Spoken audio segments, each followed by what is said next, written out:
नमस्कार दोस्तों, बांग्लादेश में तख्ता पलट हो गया। इस बार सेना ने सीधे तख्ता पलट नहीं किया, बांग्लादेश के छात्र मोहरा बनाकर सामने लाए गए। कैसे, मैं आपको बताती हूँ। कहानी 1971 से शुरू होती है। दोस्तों, ये वो साल था जब मुक्ति संग्राम यानी आजादी की लड़ाई के बाद बांग्लादेश को पाकिस्तान से आजादी मिली। एक साल बाद 1972 में बांग्लादेश की सरकार ने स्वतंत्रता सेनानियों के बच्चों के लिए सरकारी नौकरियों में 30% आरक्षण दे दिया। इसी आरक्षण के विरोध में इस वक्त बांग्लादेश में प्रदर्शन हुए और शेख हसीना को देश छोड़कर भागना पड़ा। अब सवाल उठता है कि आरक्षण 1972 में दिया गया तो आंदोलन अब क्यों हुआ? दोस्तों, 1972 से जारी इस आरक्षण व्यवस्था को 2018 में सरकार ने खत्म कर दिया। नमस्कार दोस्तों, आप सबका फिर से एक नए वीडियो पर स्वागत है। आशा करता हूं कि आप लोग बहुत ही अच्छे होंगे। फिर से आ गया हूं एक नया वीडियो लेकर। आजकल आप लोग सोशल मीडिया पर देख रहे हैं, 2-3 दिन से बहुत ज़्यादा वायरल हो रहा है बांग्लादेश का न्यूज़। बांग्लादेश में आखिर ऐसा किस तरीके का माहौल बन गया है कि वहाँ के प्रधानमंत्री शेख हसीना को देश छोड़कर भागना पड़ गया। किस तरीके से छात्रों ने प्रदर्शन किया कि वहाँ के देश के प्रधानमंत्री को ही अपना देश छोड़ के भागना पड़ा। आखिर किस कारण की वजह से छात्र प्रदर्शन कर रहे थे, आप लोग को इस वीडियो में जानने को मिलेगा। यह जानकारी हमारे जाने माने पत्रकार प्रज्ञा मिश्रा जी बताएंगी। आप लोग को उनकी वीडियो से आप लोग को पता चलेगा कि किस तरीके से बांग्लादेश में प्रदर्शन हो रहा है और क्यों हो रहा है, ऐसा क्या हुआ है बांग्लादेश में। तो आप लोग वीडियो में लास्ट तक बने रहिएगा और अगर चैनल पर नए हो तो चैनल को प्लीज़ सब्सक्राइब कर देना। और ये वीडियो जहाँ से मैंने लिया है उस चैनल का नाम है प्रज्ञा का पन्ना, तो आप लोग जाकर इनके चैनल को प्लीज़ सब्सक्राइब कर देना। इस वीडियो का लिंक आप लोग को डिस्क्रिप्शन में मिल जाएगा। उस वीडियो का पूरा क्रेडिट उन्हीं को जाता है। तो चलिए शुरू करते हैं। नमस्कार दोस्तों, बांग्लादेश में तख्ता पलट हो गया। इस बार सेना ने सीधे तख्ता पलट नहीं किया, बांग्लादेश के छात्र मोहरा बनाकर सामने लाए गए। कैसे, मैं आपको बताती हूँ। कहानी 1971 से शुरू होती है। दोस्तों, ये वो साल था जब मुक्ति संग्राम यानी आजादी की लड़ाई के बाद बांग्लादेश को पाकिस्तान से आजादी मिली।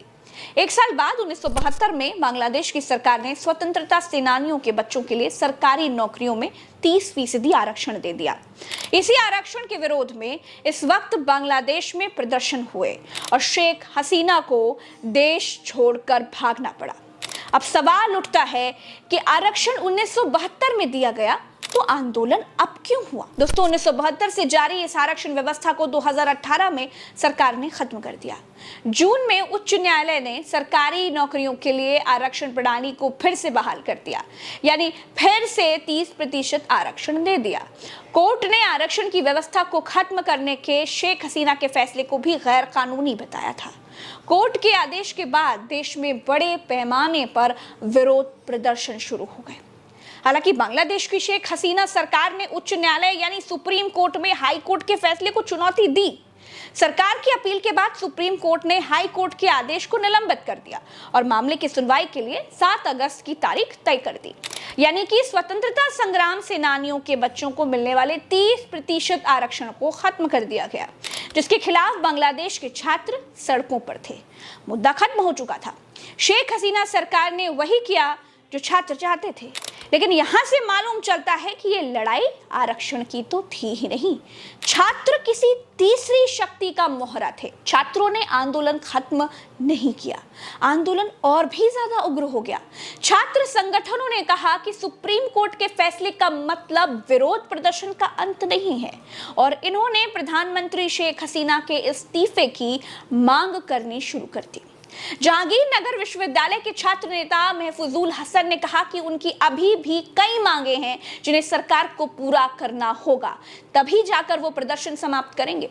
उन्होंने कहा, अब हम अपने भाइयों की जान के लिए न्याय चाहते हैं, प्रधानमंत्री को माफी मांगनी चाहिए और जो लोग दोषी हैं उन पर मुकदमा चलना चाहिए। हसन ने कहा कि छात्र समूह उन विश्वविद्यालयों के कुलपतियों को हटाने की भी मांग कर रहे हैं जहां प्रदर्शनकारियों को हिंसा का सामना करना पड़ा और उन राजनेताओं को भी हटाया जाना चाहिए जिन्होंने प्रदर्शनकारियों के बारे में भड़काऊ टिप्पणियां फैलाई। ढाका विश्वविद्यालय के छात्र नेता हसीबुल इस्लाम ने कहा कि वे सर्वोच्च न्यायालय के फैसले को सकारात्मक मानते हैं, लेकिन उन्होंने मांग की कि आरक्षण संशोधन विधेयक संसद में पारित किया जाए।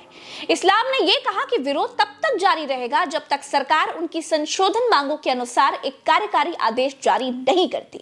इसके बाद मामले ने और तूल तब पकड़ लिया जब प्रधानमंत्री शेख हसीना ने अदालती कार्यवाही का हवाला देते हुए प्रदर्शनकारियों की मांगों को पूरा करने से इनकार कर दिया। सरकार के इस कदम के चलते छात्रों ने अपना विरोध और भी ज्यादा तेज कर लिया। प्रधानमंत्री ने प्रदर्शनकारियों को रजाकार की संज्ञा दी। दरअसल बांग्लादेश में रजाकार उन्हें कहा जाता है जिन पर 1971 में देश के साथ विश्वासघात करके पाकिस्तानी सेना का साथ देने के आरोप लगे थे। जो बांग्लादेश के जनक शेख मुजीबुर रहमान के साथ हुआ वही उनकी बेटी शेख हसीना के साथ होने वाला था। इस बार सेना ने सीधे तख्तापलट के लिए हमला नहीं किया था। इस बार सामने छात्र थे, उनके हाथ में आरक्षण का मुद्दा था और 15 साल से प्रधानमंत्री शेख हसीना की गलती यह थी कि शेख हसीना तानाशाह और प्रधानमंत्री के बीच का फर्क भूल गई थी। शेख हसीना अपने कार्यकाल की शुरुआत में युवाओं के बीच खूब लोकप्रिय रही। समय के साथ उनके जमीन से संबंध टूटते चले गए और उनके फैसलों का असर युवाओं पर साफ दिखने लगा। इस आंदोलन को खत्म कराया जा सकता था, लेकिन शेख हसीना सरकार इसमें बिल्कुल नाकाम रही।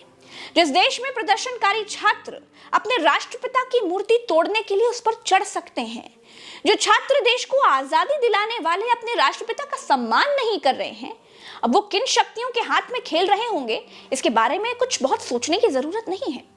शेख हसीना तो बच निकली, लेकिन कैसे शेख हसीना के पिता को और उनके 2 भाइयों को सेना ने मौत के घाट उतार दिया था, वो भी आपको देखना चाहिए। कैसे शेख हसीना इंदिरा गांधी की मदद से बांग्लादेश के भीतर अपने दुश्मनों के बीच आज से 40 साल पहले एंटर हुई थी, वो भी आपको